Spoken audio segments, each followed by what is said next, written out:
So, hello, thank you for coming. This is Dr. Tevis. You can call me Anjani.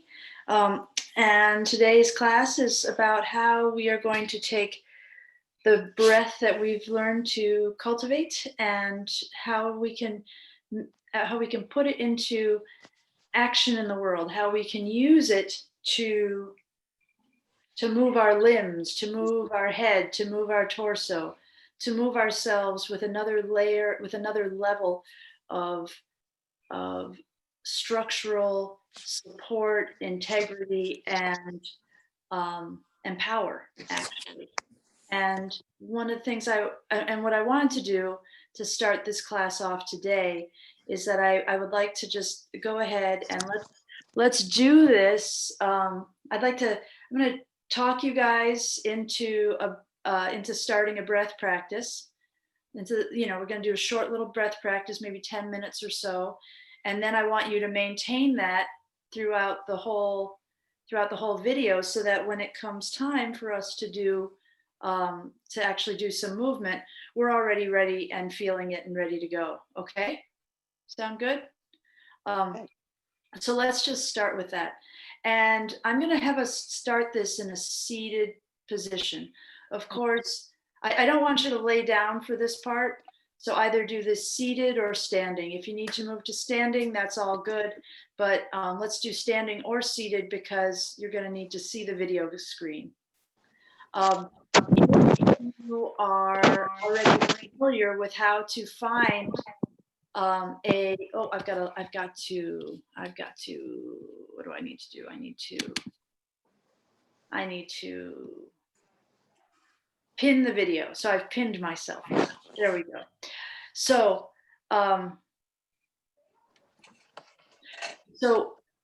if you already know how to find the correct alignment between your spine and your pelvis, then you can do this either standing or seated. If you haven't really, if we haven't worked on how to find the right alignment between your pelvis and your spine, then I recommend you stay seated for this practice, just because it'll be easier for you. Okay, so find a comfortable seated posture, and let me back this up a little bit so you can see a little more of me right from the beginning. Oh, and so you can see precious sleeping boy. There we go. All right, super. So to find a comfortable upright posture, what we're going to do is find a place where you're seated, where your knees are just a little below the level of your hips at least, or maybe quite a bit below your hips, whatever you need to be able to feel that you are upright. Now, however you find yourself seated, what I want you to do is notice where you are positioned on your sit bones. I want you to notice where the weight is landing on your sit bones. So just become aware of your sit bones and where they're contacting your seat.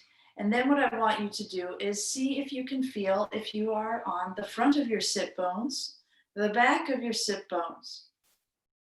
Most of the time, people tend to be either on the front or on the back. So to find the back, go ahead and slouch. Just do it. Just go ahead and slouch. And when you're slouching, you're on the back of your sit bones, right? When I'm slouching,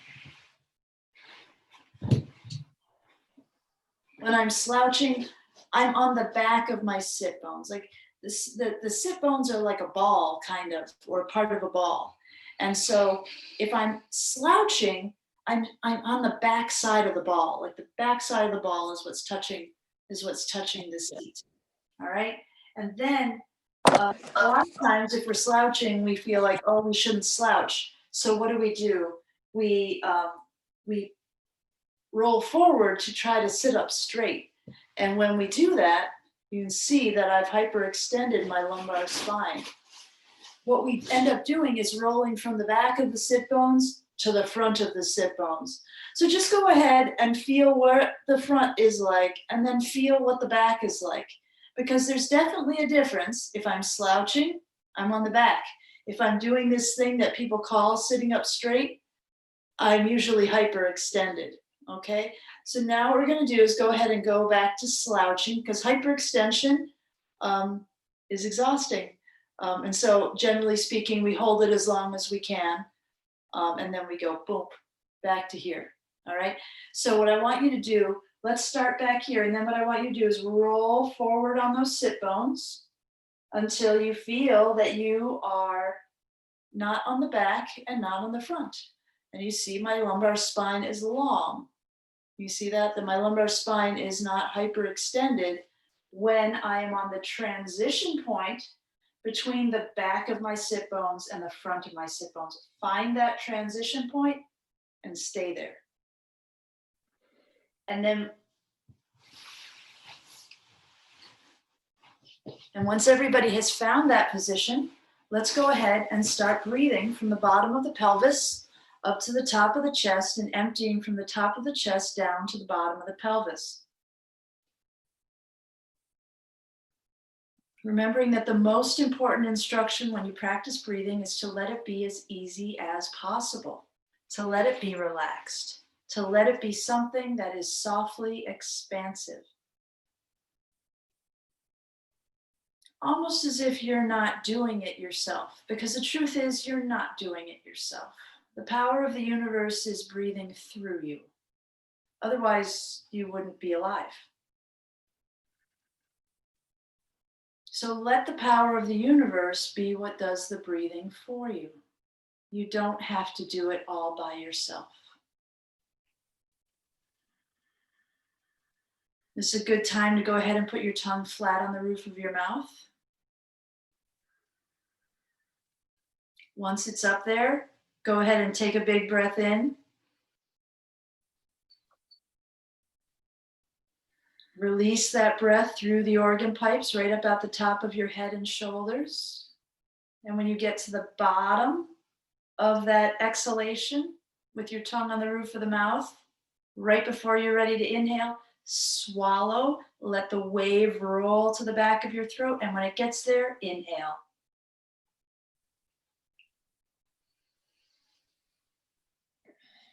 And feel the breath come up the back of the neck and feel that it actually kind of slides your head backwards over your shoulders. Most of us tend to have our head come forward, right? And when we do this, when we exhale all the way to the bottom, swallow and inhale, it will draw the head back on top of your shoulders. If you want to do that again, go ahead. And remember, you're going to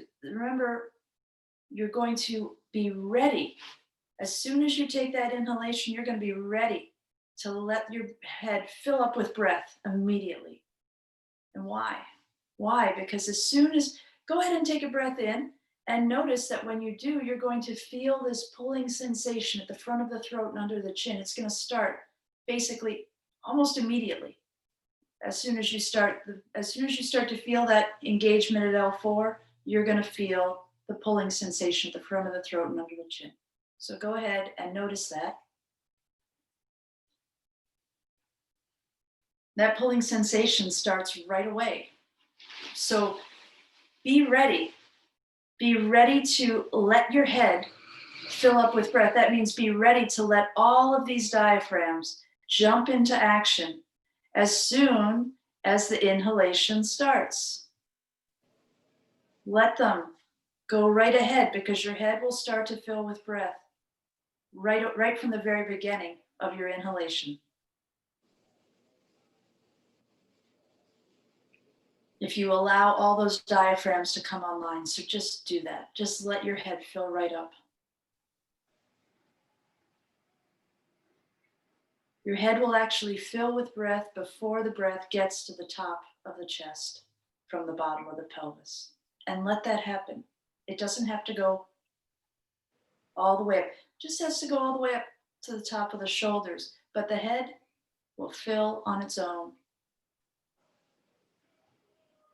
And you might even notice that the head gets filled so rapidly with breath. There are more than 20 diaphragms that spring into action in the head as soon as you start to inhale.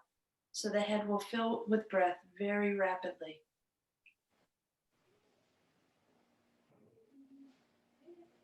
And what I think you'll notice is that the head fills up with breath before the chest, before the wave comes up from the bottom of the pelvis to the top of the chest. Let that happen. The head is going to fill so completely with breath that it's going to overflow, like a vase that you fill it up so much that the water just flows over the top. But in this case, the pressure is actually going to flow downward through the neck. Once the head is filled with breath, the pressure starts to come back down and pour out of the neck like an overflowing vase. And let that breath softly flow over and fill up the whole shoulder girdle. And it's going to get there right at the same time that that breath comes from the bottom of the pelvis to the top of the chest. When those two waves meet, the one from the top and the one from the bottom,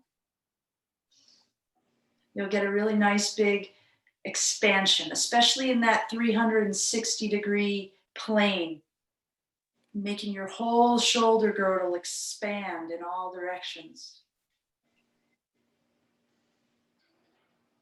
Just take a couple of nice breaths, the tongue on the roof of the mouth,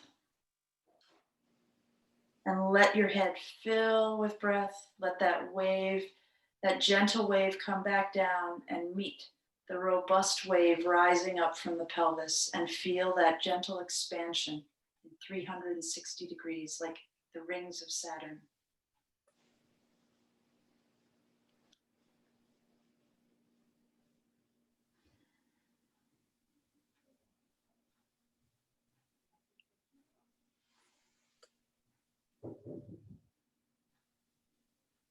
And while we're doing this, let's go ahead and feel the edges of the tongue, where the tongue meets the place where your teeth emerge from your gums. Pay special attention to that horseshoe shape of sensation around the edge of the tongue, where it meets the place where the teeth emerge from the gums.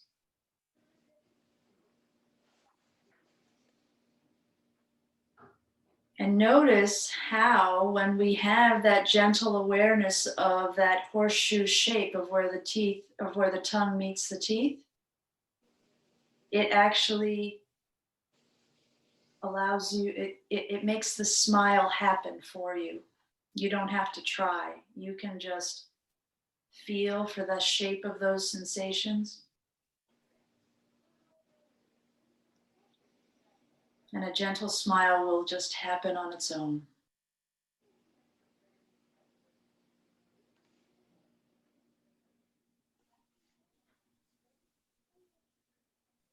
Excellent. Breathing from the bottom of the pelvis to the top of the chest, emptying from the top back down to the bottom. Now let's bring our mind to the borders of the diaphragm, where we know it's attached to the bottom of the sternum, the bottom of the ribs, the transverse process of L1, and the front of the lumbar spine all the way down to L4. Notice the changing sensations you experience at the borders of the diaphragm as you inhale and exhale.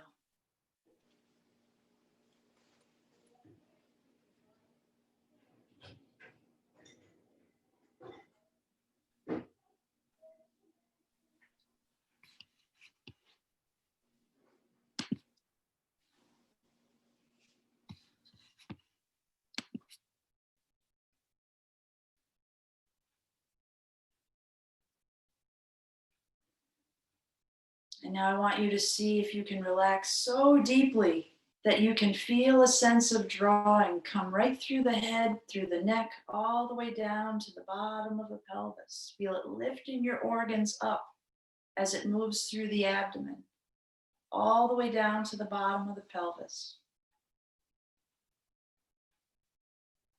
When you let that sense of drawing touch the pelvic floor, it's going to lift the pelvic floor.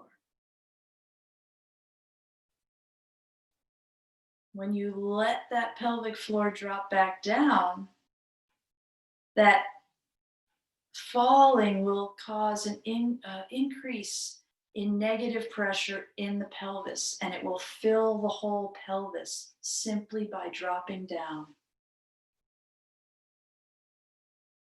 So notice what it feels like when the pelvis fills with breath. Notice how it slightly changes the angle of the sacrum. The sacrum is going to tip back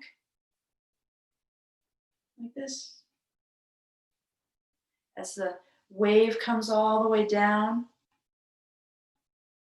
it lifts the floor of the pelvis, and then as the pelvic floor drops, you're going and the pelvis fills with breath, it's going to tip the sacrum back, right?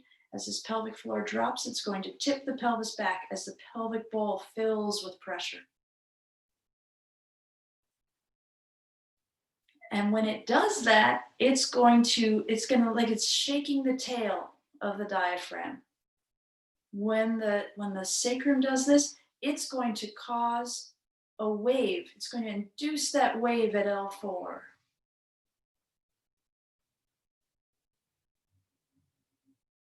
And once that wave starts at L4, it's going to roll up the spine. And once that wave starts at L4, you're going to start to feel that pulling sensation at the front of the throat and under the chin. And the wave is going to travel up from L4. It's going to roll up the spine at the level of L1. It's going to split off like a wave at the edge, like a wave that meets a boulder at the edge of the ocean. And the ripple is going to roll around the bottom of the rib cage, meet at the sternum, and when those waves meet, they will add. They add in amplitude, but what that means for us in terms of the diaphragm is that you get an extra flattening there. And that's going to feel like an opening, a little opening of joy space right behind your sternum.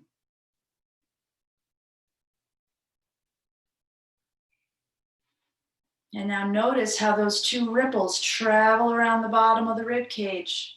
Feel that little bead of sensation rolling around like a roulette ball around the bottom of your rib cage. Now it's going to get there before the wave that's coming through the muscle belly of the diaphragm from the back to the front. It's going to come up, it's going to hit the central tendon, as we've talked about many times now. It's going to hit the central tendon, it's going to slow down while this bead continues to race around toward the sternum. Let it slow down. Don't feel like you have to force that wave through. Let the waves travel at the tissue's chosen speed. As that ripple comes around, though, it's initiating a wave up in a radial fashion all the way around. So you might even be able to notice that as this comes through the sides, you're going to feel waves come from the two sides and meet at the midline of the body. That wave will get there right after this. So this wave around the bottom is going to come at the sternum, and it's going to open things up, and it's going to be followed by the waves from the side meeting at the midline, coming through the diaphragm from the two sides. And right after that happens, and when they meet, of course, you're going to get another big opening. And then you're going to get another big opening when the wave from the back of the diaphragm hits the wave that's initiated as this bead rolls around from the front. So these two waves will meet each other in the central tendon as well.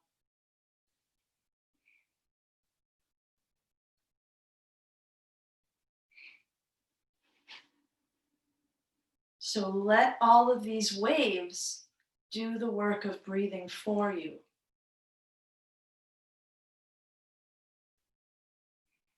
And enjoy.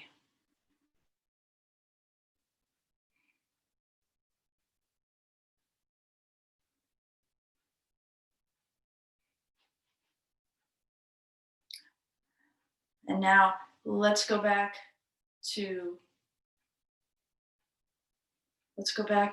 our awareness now again in the mouth. Because as we initiate the wave at L4, remember, those are the fibers that are going to grab your esophagus, which is the breath express train to the head. It's going to grab the esophagus and pull it down, and it's going to pull your jaw back and down. And that's going to carry your tongue back and down. That's going to move your palate. That's going to pull your roof of your nasal cavity down. Just go ahead and feel those 3 stacked diaphragms, floor of the mouth, palate, roof of the nasal cavity. Go ahead and feel those come all in line together.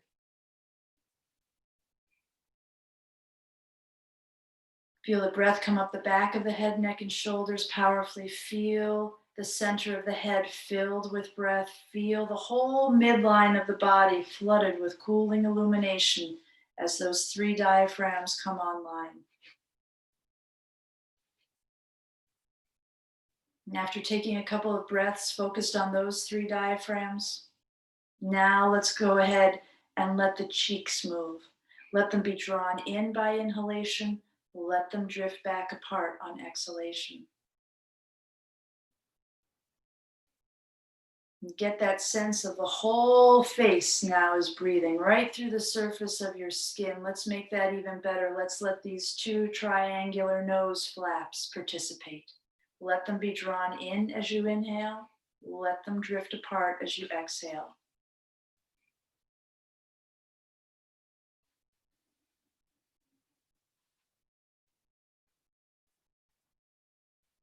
Fill your whole face with breath. And now let's go to the eardrums. You're going to let your eardrums be drawn in by inhalation. You're going to let them drift back apart as you exhale. And go ahead and just sip the breath right through your little ear holes. You might even feel a little breeze moving through your ear canals. That's real.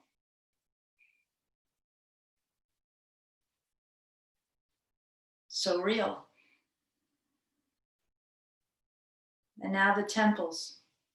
Oh, and notice too that when your eardrums move, that this whole part of your cranium cools right off on both sides. Let your eardrums move the fluid in your temporal region, which is of course different from what we call the temples. We call this the temples right here. This is your temporal region. Now let's let the temples move. Let those be drawn in by inhalation. Let them drift back out with exhalation, and feel the whole frontal lobe cool off.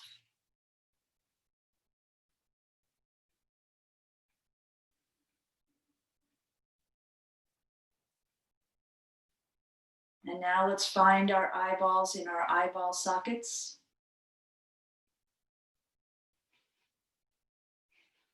Let's feel the eyeballs in our eyeball sockets. In fact, let's actually feel for the eyelid itself. If you want to close your eyes for a moment and notice the pressure change that happens on your eyelids as you inhale and exhale. Your eyelids drawn in by inhalation, drifting back out with exhalation. Let your eyelids move.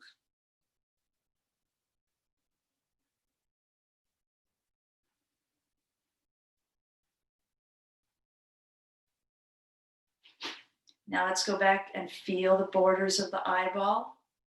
Feel the borders of the eyeball inside our eyeball sockets. Let's feel for the back of the eyeball. Let's find the back of our eyeballs with our minds and feel for the optic nerve tract. We've seen pictures of that before. It's like a little cable coming off the back of the eyeballs that goes back and crosses in the center of the head. Some of the fibers go to one side, some of the fibers go to the other side, but there's basically an X in the top of your head formed by the optic tract. I hope that you could see that from what I was doing, my little interpretive dance there. But notice that when we allow our eyeballs to be drawn in by inhalation and drift back out with exhalation, that you actually can feel a line of undulating sensation, of changing sensations, moving in a plane perpendicular to that created by the roof of the nasal cavity.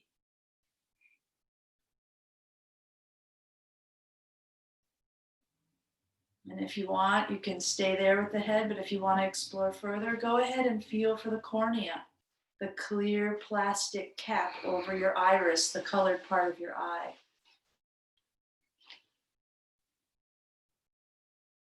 See if you can allow that to move independently and let it be drawn in by inhalation, let it puff back out by exhalation. And then take one step deeper till you find the iris, that little sphincter. It's really a sphincter muscle behind your cornea. Very important autonomic center, the iris. See if you can feel that muscle and see if you can allow it to be moved. Allow it to be moved. Remember, most of good breathing is not about go-getting. It's about allowing the universe to breathe through you.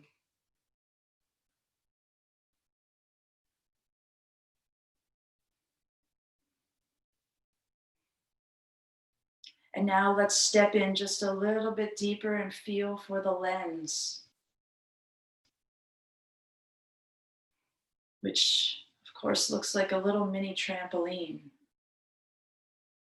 And see if you can feel for that little diaphragm just behind the iris, and see if you can let it be so relaxed in there that it gets drawn in with your inhalation and it drifts back forward with your exhalation.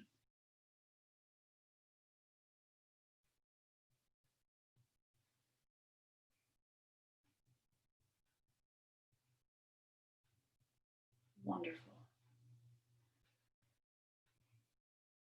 Now let's do 3 arm and leg breaths. So what we're going to do on our next inhalation is we're going to lift the toes. We're going to squeeze all the muscles of the lower extremities, including the inner thighs. Every muscle you can find in your lower extremities, give it a little gentle, symmetrical squeeze as you inhale right up to your butt cheeks.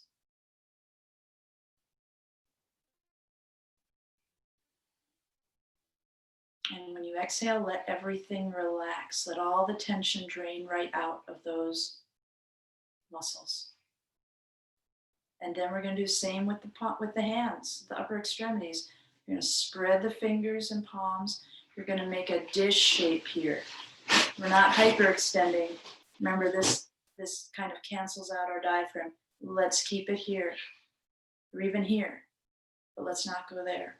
So when we inhale, you're going to spread the fingers and the palms. You're going to squeeze every muscle, upper, the bicep, tricep, everything around the shoulder, all the way around, including the lat, so that your armpit makes a little cup inside of it.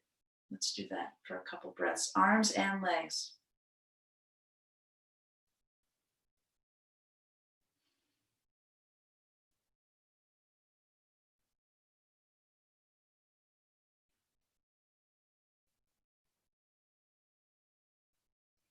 Remember to release through the organ pipes.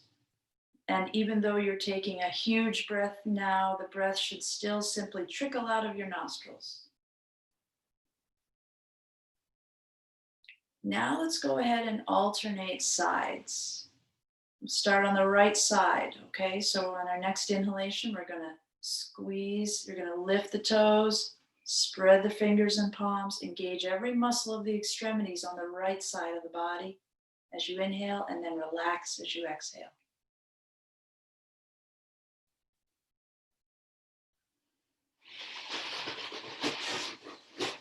And then you just repeat the same thing on the left.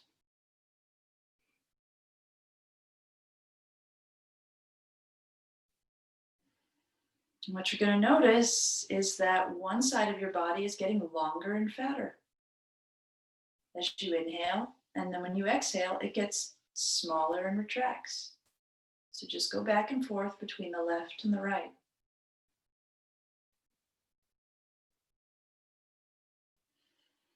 And let your body be relaxed enough that you can allow it to sway a little bit, right? Don't hold yourself tight. See if you can feel how the changing of the pressure pushes your body a little bit, causes it to sway a little bit from one side to the other side.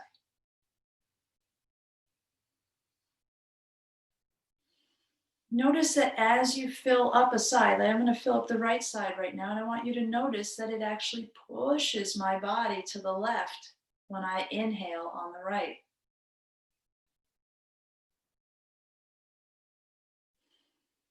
And when I let that pressure out, it brings me back to the midline. It's just a little bit of motion, but I think you probably can detect it.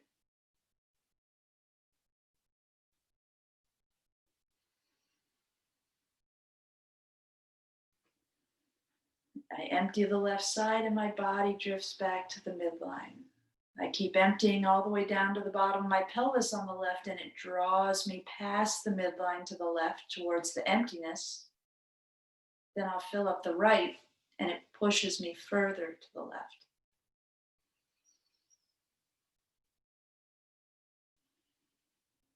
I empty that pressure out, it brings me back to the midline. If I keep emptying the whole side all the way down to the bottom of the pelvis, all the way through the bottom of my foot, it sucks me over to the right.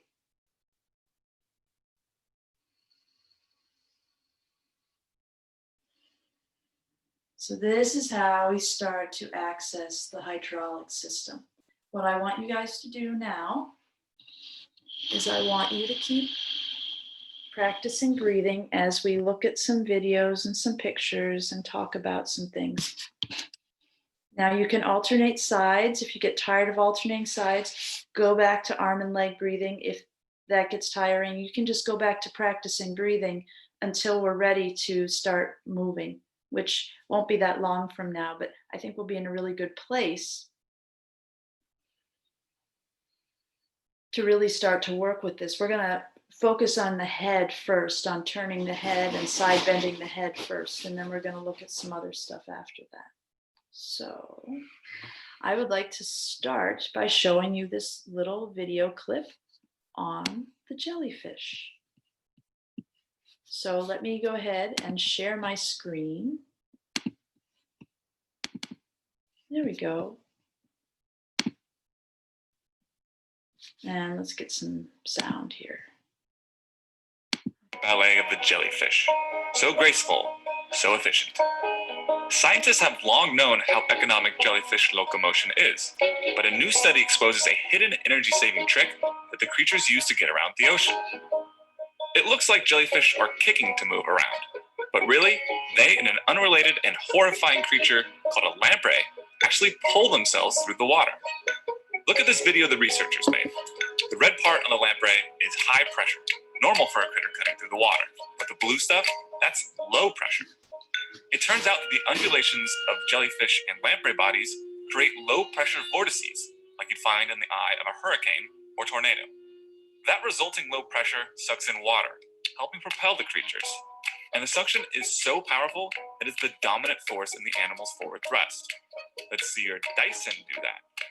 Because jellyfish and lampreys are so distantly related, the researchers reckon that this trick of physics may be widespread in the animal kingdom, and not just in the oceans. You think? Yes, it is widespread. It's widespread all over our bodies. Every single one of our diaphragms can create vortices. You have the power to create a black hole or a vortice in every single in your whole body as a result of allowing your diaphragm to move, basically. And if you allow this wave to travel through the whole body, you can allow this negative pressure to do all kinds of things for you. So that said, let me now bring up another video for you. Where did I put it?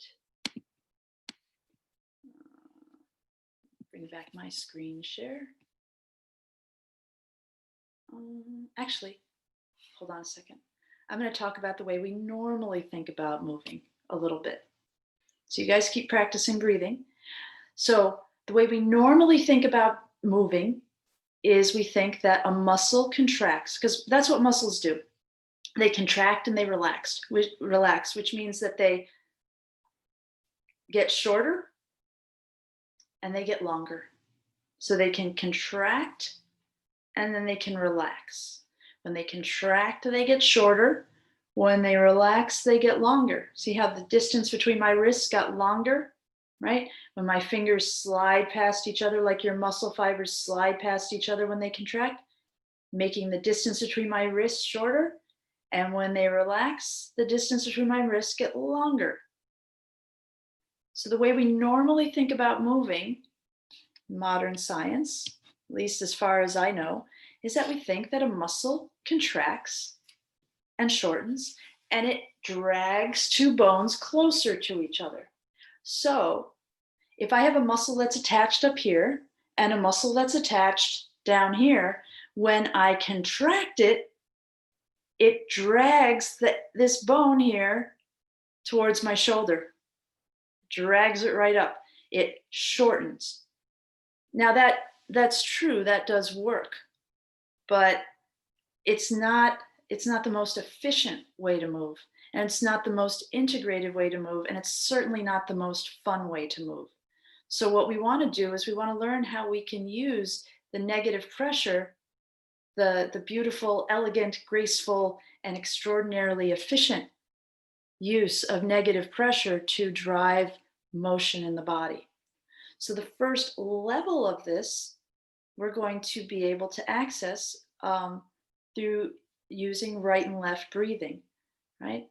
And so you guys, if you're practicing breathing there, go ahead and make sure that you're also doing some right and left side breathing and feeling that little gentle pull from one side to the other. So now I'm going to show you two more little videos that will help set the stage for where we're going next. And let's also look at what that means for our neck. For our neck, if I'm trying to rotate my head, the way we think about it in modern science is we think that, so I have a muscle that attaches here, and I have a muscle that attaches down here. And the way we think about it is we think that if I contract this muscle, it's going to yank my head over here. And it does do that. You can see that muscle kind of sticks out if I just yank it over there. Now there's also a muscle over here.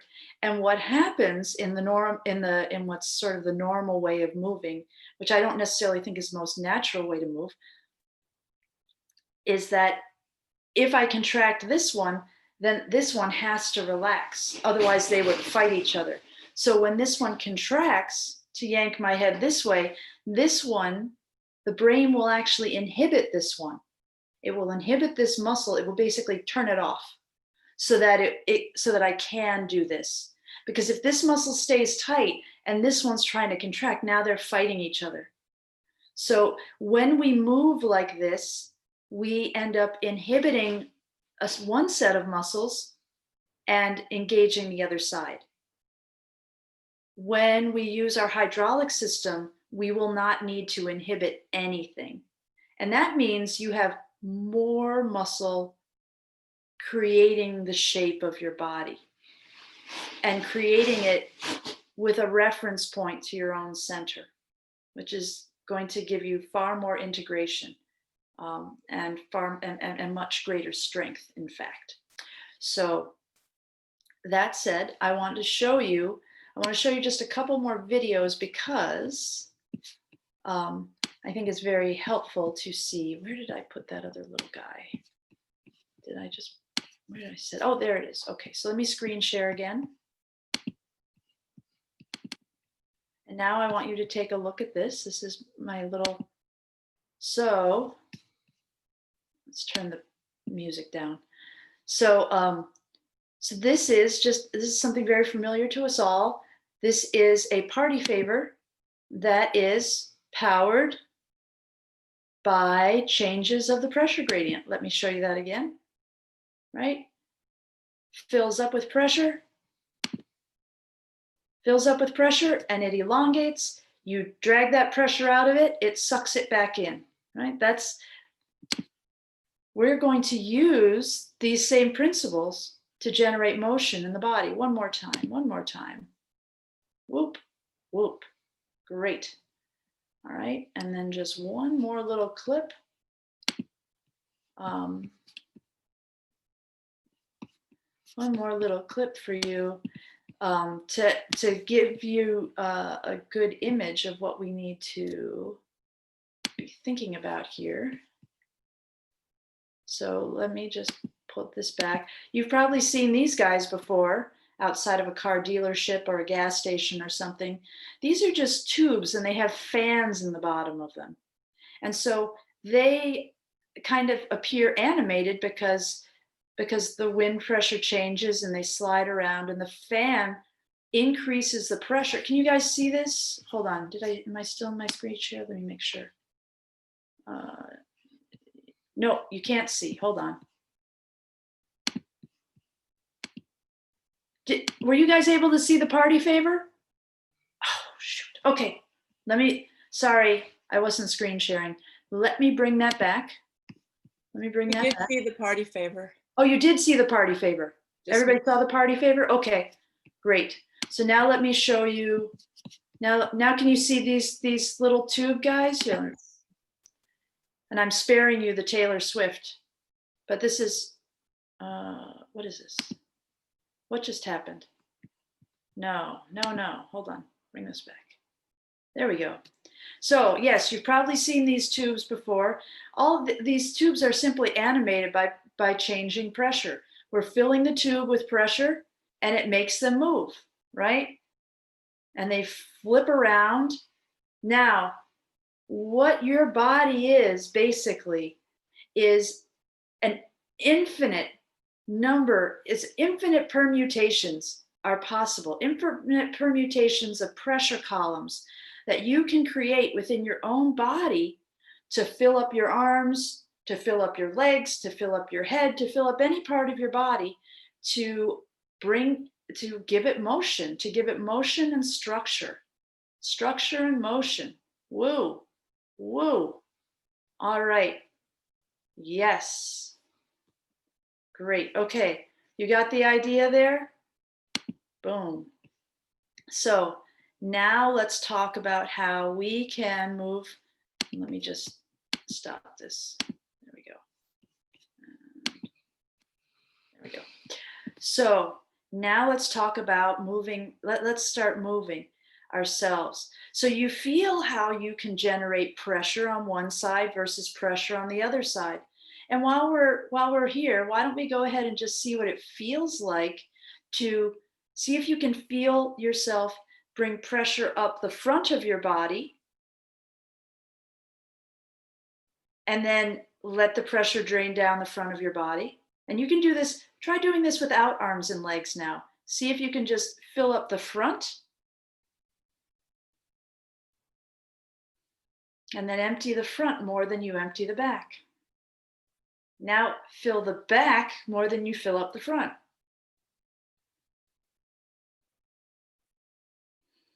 This is really just a matter of what part of the diaphragm are you putting the emphasis on as you inhale and exhale.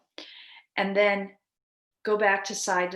See if you can fill up one side and then the other side without the arms and legs. And you're going to notice that even though you're not moving the arms and legs, you can still emphasize one side of the diaphragm over the other.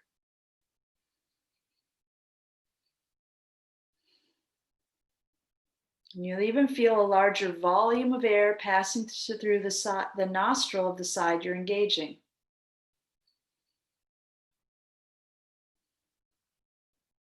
So let's do that. Let's do right and left side breathing. And feel how your body starts to sway a little bit like one of those air tube guys, right? We just have more compartments through which we can push that air and change that air pressure. So now, what I want you to do is I want you to imagine yourself like your body is a container, like a tube, right? Imagine your body like it's a tube filled with water.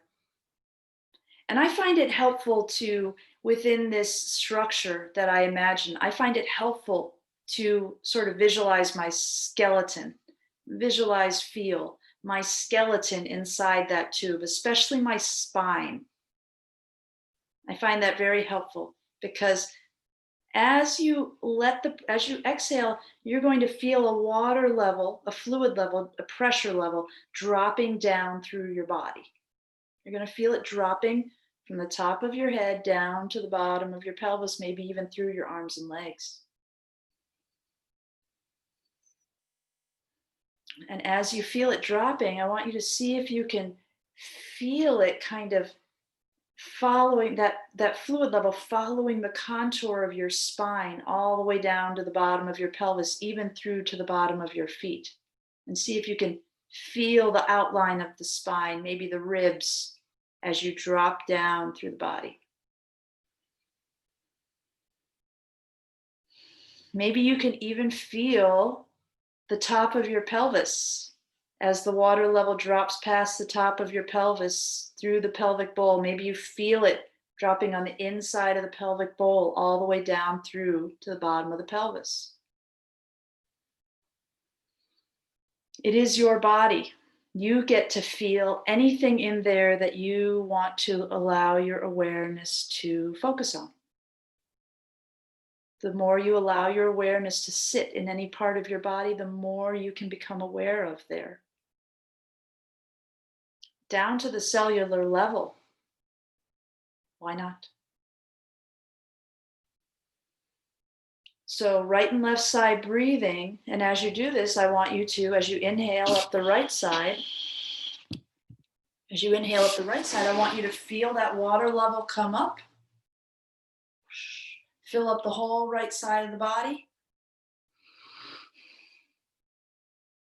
Now, when you exhale, I want you to feel the fluid level dropping down behind your eye, behind your nose, by your throat. Feel it coming through your neck along the vertebra.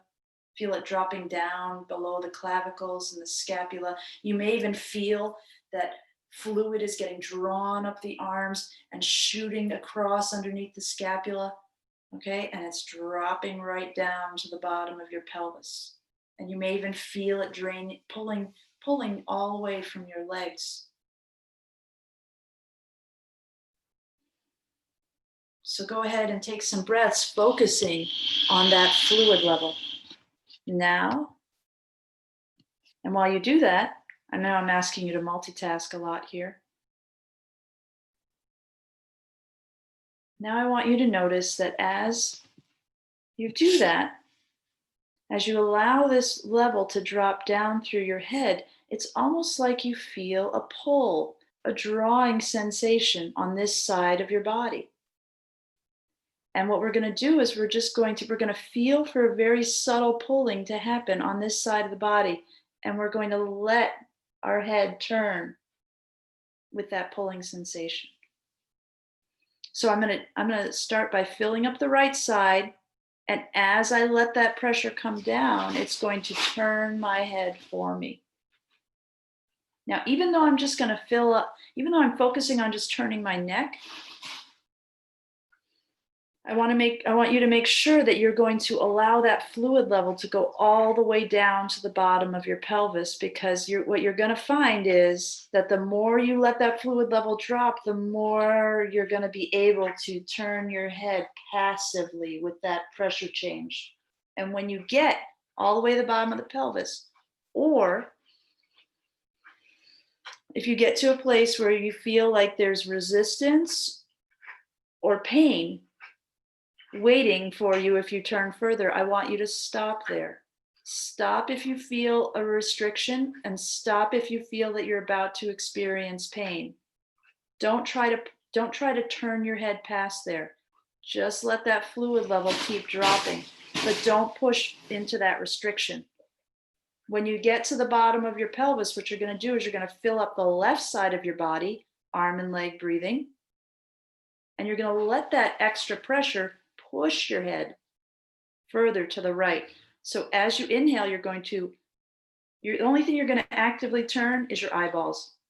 You're going to turn your eyeballs to the right as you inhale. And even the way your eyeballs turn, because when that fluid level drops down, it's going to suck your eyeballs over there too. Let your eyeballs get sucked over. But when you get to the bottom of your pelvis, You're going to inhale and look a little further to the right.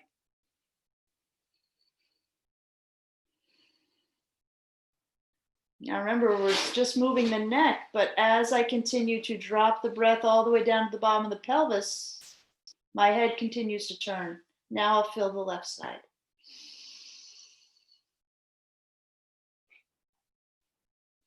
You let the breath push your head over. And when you let that breath out, it's going to suck your head back to the midline. Let your head be turned by these subtle forces. Try to become aware of these subtle forces that can move your body, because they will make your movement more powerful, more integrated, and more fun. Okay? So let's go back and forth. Did all of you guys get that? Can you kind of feel that? So let's try going back and forth, right to left now. Let's try going back and forth, right to left. Okay. So I'll talk you through it. Okay. And so let's start by filling up the left side now. Arm and leg breathing, lifting the toes, spreading the fingers and the palms.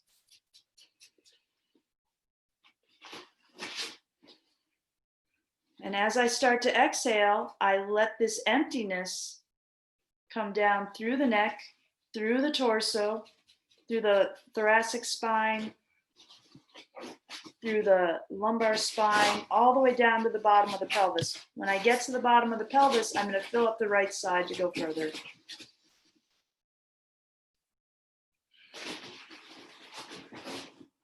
That filling pushed me further to the left. And when I let that pressure out, it brings me back to the center.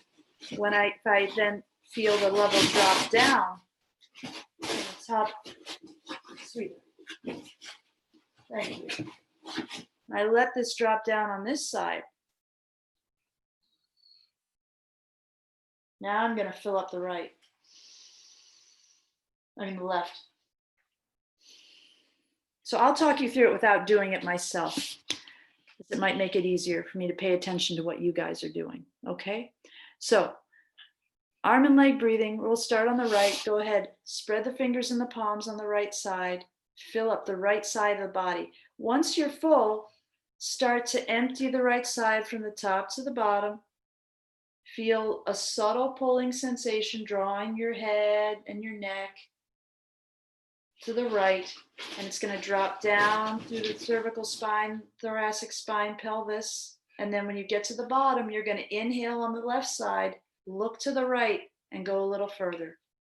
Let the pressure push your head further into rotation.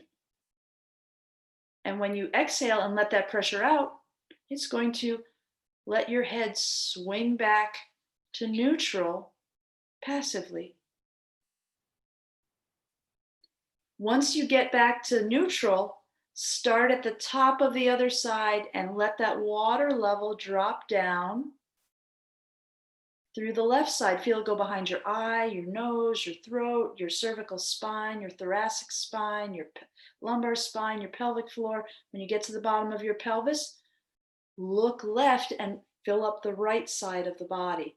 And let that filling push your head further to the left.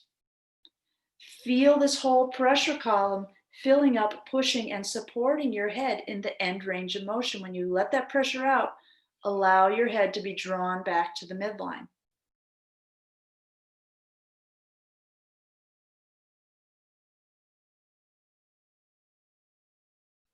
Feel for the subtle forces acting on the body. And let's do one more to each side, okay? We're going over a little bit here. I hope that's okay.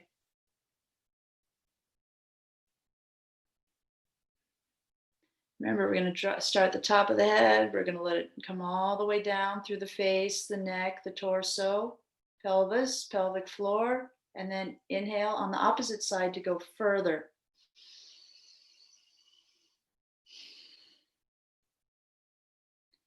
When you release that pressure, it's going to draw your head back to the midline. These are subtle forces.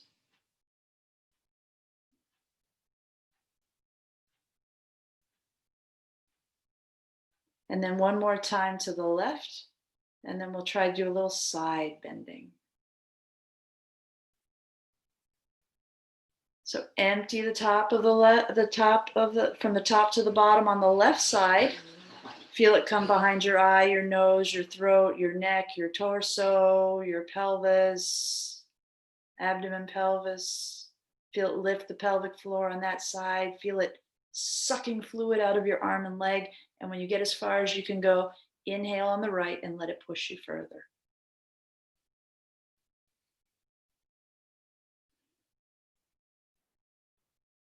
Great.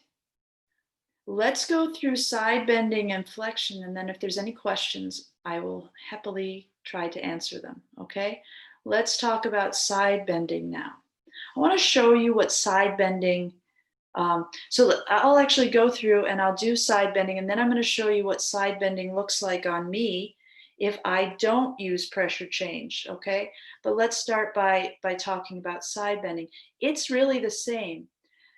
We're going to let the head be moved as this water level drops down. I almost want you to think of it like, oh, your head is resting on the surface of the water, and as it goes down, it just keeps moving over. And when you get to the bottom of your pelvis, when you feel that water level drop all the way down to the bottom of your pelvis, then you fill up the other side. And you should feel a big gush of sensation coming right up your body, right about the top of your head. Like one of those air tubes, bending your head a little further into the end range of motion. It's just as important to allow your head to be drawn back to neutral by the exhalation. So I'll do a couple of those for you and then I'll talk you through it, okay?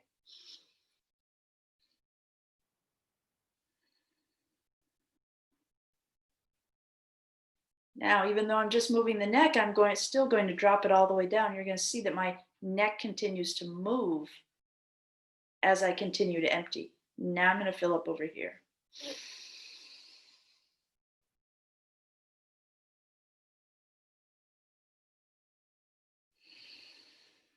As I let that pressure out, my head comes effortlessly back to the midline. Then I'm going to empty over here,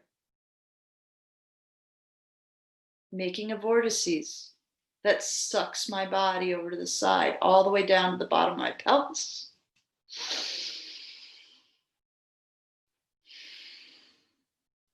I'll do one more like that.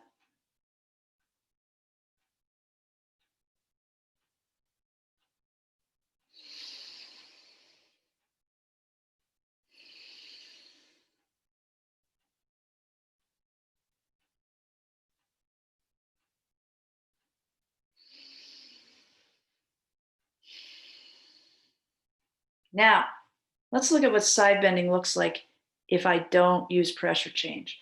If I just yank with my scalenes and my SCM, I'm just going to yank my head over here. Looks very different, doesn't it? Doesn't that look different? I think so. It certainly feels different. It feels a lot different. It feels very uncomfortable. And moreover, it's loud. I feel popping and cracking, and I really don't like that.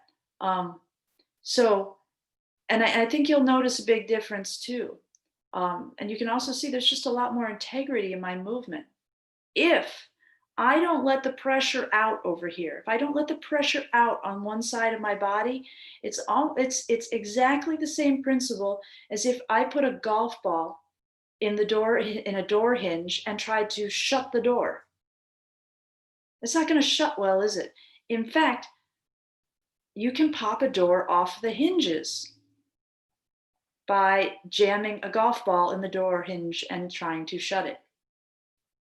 True fact. I've never seen it myself, um, but so you want to remove all the golf balls from your door hinges, and you do that by really relaxing and feeling that sense of emptiness happen on the one side of your body. And you want to feel a consistent line of sensation emptying this side of the body, and then you're going to be free to move there. If you don't let that pressure out, then you're going to have to smush the pressure like the golf ball on the door hinges. And what's over here is going to have to overstretch like the hinges popping off, right? So a lot of times when people have restriction in their range of motion, in fact, it's probably all the time. I don't like to make so many big statements. Um, but pretty much, I'm pretty sure all the time, if you don't let that, when people have a restricted range of motion, it's because there is residual pressure that they haven't drained out. And we're doing this is sort of gross movement. There's actually a more refined version of this where we're actually going to empty different parts of a joint, the individual joints, in order to generate motion. But that's I think probably level 3. We'll get to that sometime soon, or maybe even sometime in this class. Not today, but on another one. So let's try now side bending. Okay, so I'll talk you through it. So go ahead. Why don't you go ahead and fill your whole body with pressure? You can do arm and leg on both sides, but then let's let the right side relax first. So go ahead, fill yourselves up. And as you exhale, you're going to feel that pressure dropping down through behind your eyeball, your nose, your mouth, your throat, your cervical spine, your thoracic spine, your lumbar spine, your pelvis, sacrum, that whole area. Then when you get to the bottom of your pelvis, fill up the left side to go further.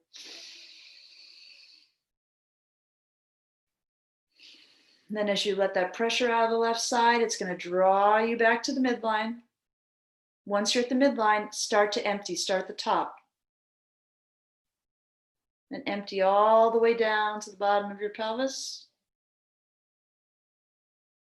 Notice if there's places where you're not emptying and see if you can empty them.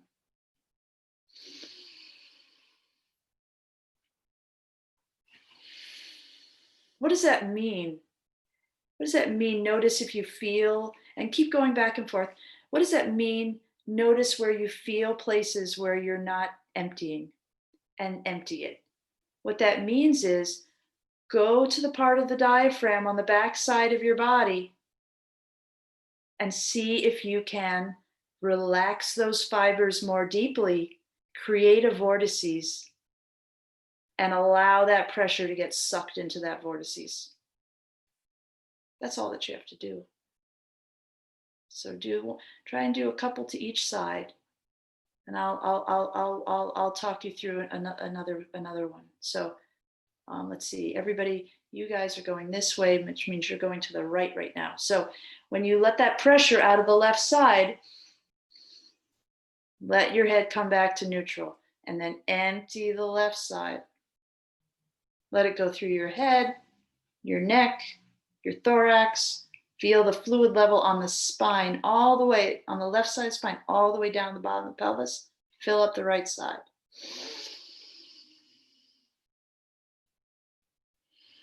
Let that pressure push you there, and then let it draw you back to the midline. Once you get to the midline, empty.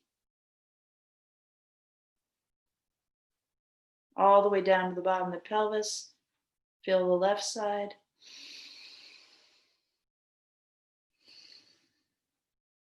Empty back to the midline.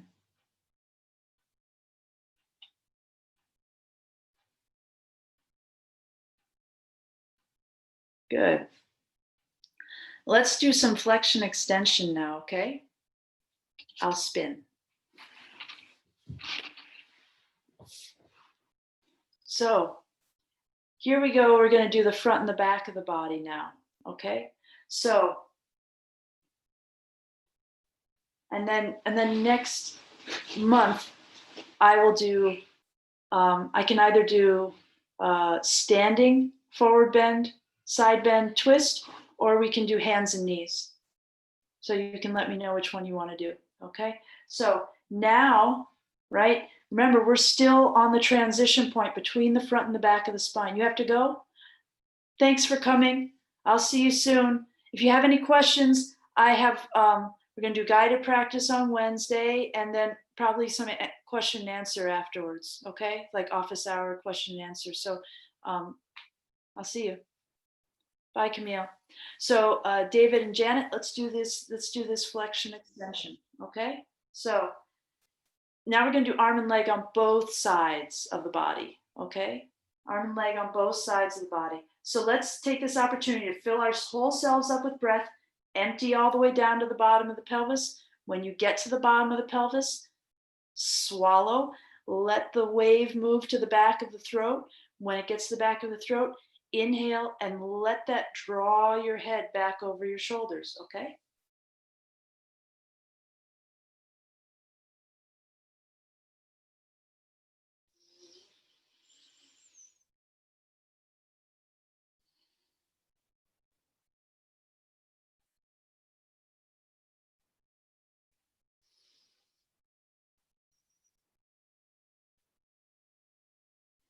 Now I'm going to empty the front of my body, and as I empty the front of the body, as I go down through the face, it tilts my head forward, and then it takes me one vertebra at a time as I continue to empty, empty, empty all the way down.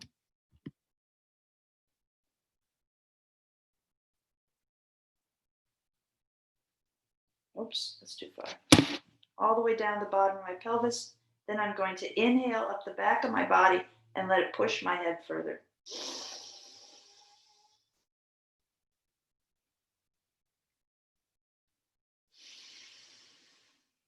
As I let that pressure out, it basically lifts my head back up for me. Once I'm back to neutral, I'm going to empty the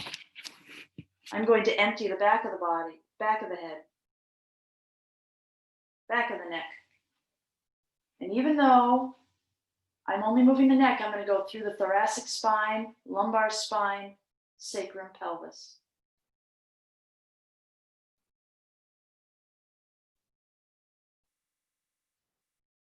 And then I'll inhale up the front.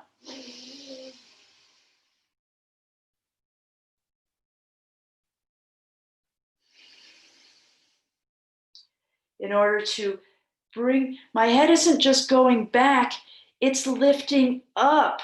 It's lifting up off of my spine. Like every vertebral segment is spreading apart and lifting up. My body is getting taller as I inhale, and it's lifting myself up out of my neck, out of my body into extension.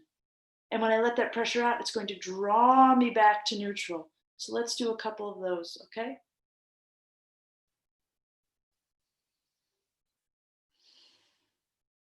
I empty behind my face, the front of my throat, clavicles, chest, abdomen, all the way down to my pubic symphysis, my pelvic floor, the front of my legs. Then I'm going to inhale up the back.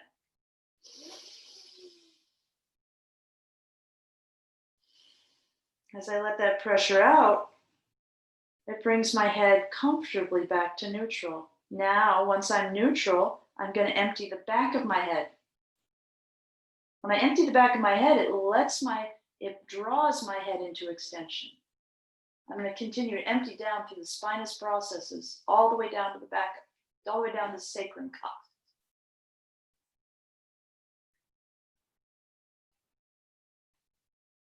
And then I fill up the front.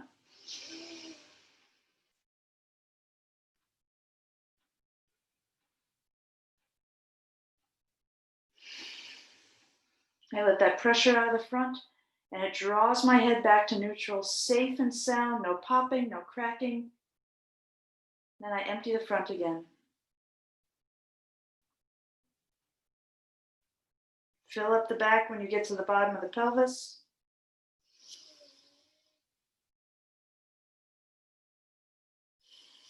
Even when I'm flexing, I'm still getting longer and fatter when I inhale.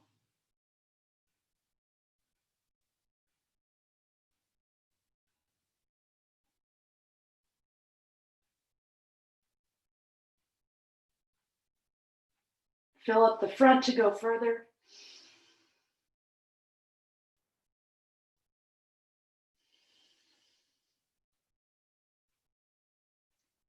Empty the front to come back to neutral.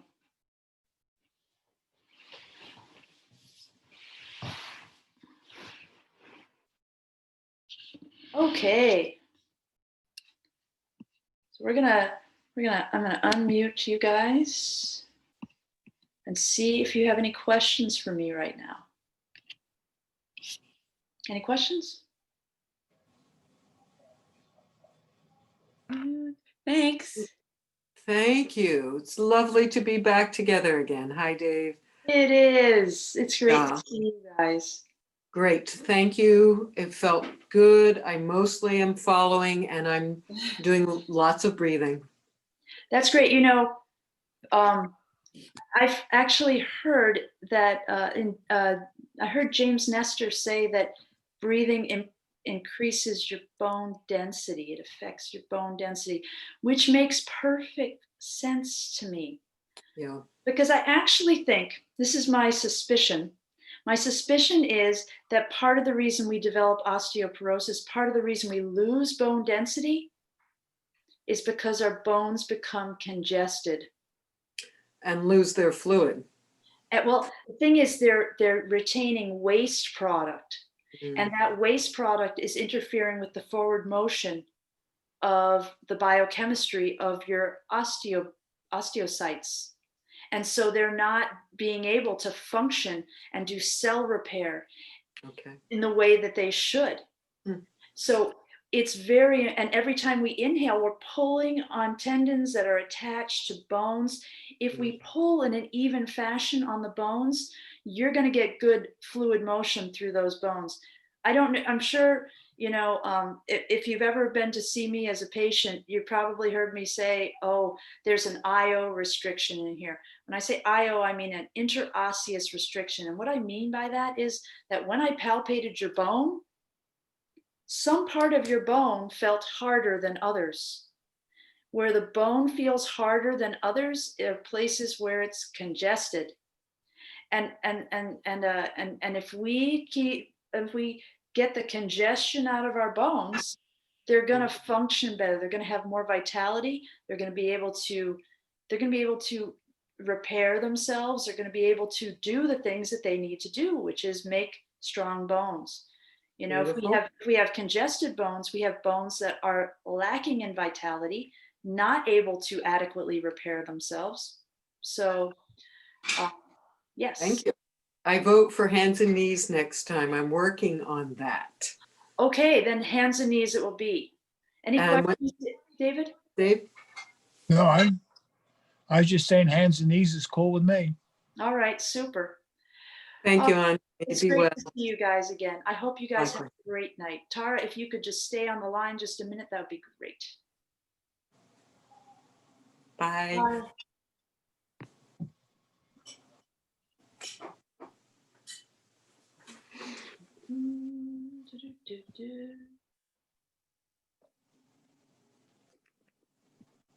Let me stop this recording.